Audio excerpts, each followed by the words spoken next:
પેલા તો આ પરીક્ષાને સમજવું. આપણા ઘરે મહેમાન આવ્યા હોય, બરોબર છે, પરીક્ષાનો એક સીધો તમને એક ઘરેલું ઉદાહરણ આપું તમને કે આપણા ઘરે મહેમાન આવી ગયા હોય, બરોબર, ઘણા બધા મહેમાનો આવી ગયા હોય, મમ્મી રસોડાની અંદર રસોઈ બનાવતા હોય, તો આટલા બધા માણસોની રસોઈ બનાવે તો મમ્મી છે એ ઘરની અંદર દાળ કેવું બનાવતું હોય તો એક ચમચી લઈને દાળ ચાખી લે કે ભાઈ આ દાળની અંદર મીઠું કેટલું જરૂર છે, મીઠું વધારે નથી કે ઓછું નથી, બરોબર, ખાંડ કેટલી નાખવી છે, દાળ ખાટી નથી થઈ ગઈ. એ ખાલી એક ચમચી ચાખે ને તો આટલા માણસોની રસોઈ બનાવી હોય ને તો એ ખબર પડી જાય કેટલી વસ્તુ ઓછી છે.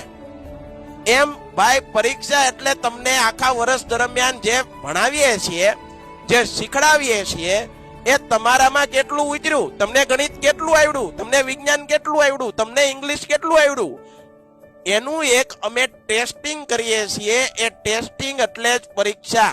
પરીક્ષા સંપૂર્ણ જીવન નથી.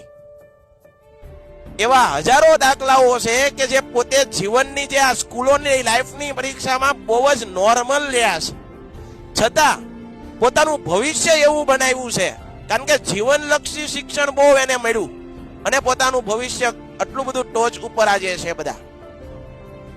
તો માત્ર ને માત્ર માર્ક્સના મોહતાજ નથી બનવાનું, બીજું ઘણું બધું શીખવાનું છે આપણા અભ્યાસક્રમ દરમિયાન.